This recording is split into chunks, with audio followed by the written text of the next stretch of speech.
ਵੇਖ ਲਓ ਜੀ, ਮੋਚੀ ਵਾਲਾ ਰੋਡ, ਤਲਾਅ ਵਾਲੀ ਮਸਜਿਦ ਨਜ਼ਦ ਮੇਨ ਰੋਡ ਤੇ ਇਹ ਵਾਟਰ ਸਪਲਾਈ ਦੀ ਪਾਈਪਲਾਈਨ ਲੀਕ ਆ ਤੇ ਤਕਰੀਬਨ 1602 ਨੰਬਰ ਲਿਖਾਈ ਆ ਇੱਕ ਸ਼ਿਕਾਇਤ। ਠੀਕ ਹੈ, ਇਸ ਗੱਲ ਨੂੰ ਵੀ 5-7 ਦਿਨ ਹੋ ਗਏ ਹੋਣੇ ਆ ਤੇ ਇਹ ਰੋਡ ਦਾ ਹਾਲ ਵੇਖ ਲਓ। ਤੇ ਉਹ ਜਿਹੜੇ ਆਏ ਆ ਬਲਦੀਆ ਦਾ ਲਾਈਨਮੈਨ, ਤੋਂ ਉਹ ਜੀ ਕਹਿ ਰਿਹਾ ਇਹ ਹੈਗੀ ਠੇਕੇਦਾਰ ਦਾ ਕੰਮ ਜੀ। ਠੀਕ ਹੈ ਜੀ, ਉਹ ਜਿਵੇਂ ਕਹਿੰਦੇ ਨੇ ਹੁੰਦੇ ਥਾਣੇ ਵਾਲੇ ਕਿ ਆਹ ਸਾਡੀ ਹਦੂਦ ਦਾ ਨਹੀਂ, ਦੂਸਰੇ ਦੀ ਹਦੂਦ ਦਾ, ਸਦਰ ਦੀ ਹਦੂਦ ਦਾ। ਕੋਈ ਬੰਦਾ ਕੇਸ ਫੌਤ ਹੋ ਜਾਏ ਤਾਂ ਇਹ ਹਾਲ ਆ, ਇਹ ਬਲਦੀਆ ਵਾਲਿਆਂ ਦਾ ਹਾਲ।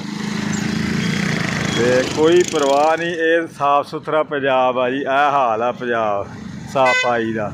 ਇਹ ਗੋਇਰਾ, ਤਹਿਸੀਲ ਗੋਇਰਾ, ਬਲਦੀਆ ਗੋਇਰਾ। ਫਿਰ ਇੱਕ ਚੀਜ਼ ਹੋਰ ਆ, ਇੱਥੇ ਕਈ ਬੰਦੇ ਸਲਿੱਪ ਹੋ ਕੇ ਡਿੱਗਣ ਡਏ ਨੇ ਵਿਚਾਰੇ, ਕਈ ਲੋਕ ਵਿਚਾਰੇ। ਆ ਚਿੱਕੜ ਜਿਹਾ ਬਣਿਆ ਤੇ ਸਲਿੱਪ ਹੋਣ ਦੇ ਆ। ਠੀਕ ਹੈ, ਸਲਿੱਪ ਹੋ ਕੇ ਵਿਚਾਰੇ ਕਈ ਬੰਦੇ ਖਿਆਲੇ 'ਚ ਆਉਂਦੇ ਆ ਤੇ ਉਹ ਡਿੱਗਦੇ ਆ। ਇਹ ਆ ਸਾਫ ਸੁਥਰਾ ਪੰਜਾਬ ਦੇ ਕਿਸੇ ਤਰੀਕੇ ਨਾਲ ਬੀਬੀ ਮਰੀਮ ਨੂੰ ਅੱਜ ਤੱਕ ਪਹੁੰਚਾ ਦਿਓ ਯਾਰ, ਕਿਤੇ ਖੁਦਾ ਦਾ ਵਾਸਤਾ। ਇਹਨਾਂ ਗੋਰਿਆਂ ਵਾਲਿਆਂ ਨੂੰ ਬੜੀ ਸਫਾਈ ਕਰ ਰਹੇ ਨੇ, ਸਾਰੇ ਸਫਾਈ, ਲੋਕਾਂ ਦੀ ਸਫਾਈ ਕਰ ਰਹੇ, ਹੋਰ ਕੋਈ ਸਫਾਈ ਨਹੀਂ। ਗਰੀਬਾਂ ਦੀ ਜ਼ਿੰਦਗੀ ਬਣਾਈ ਹੈ ਅਦਾਬ।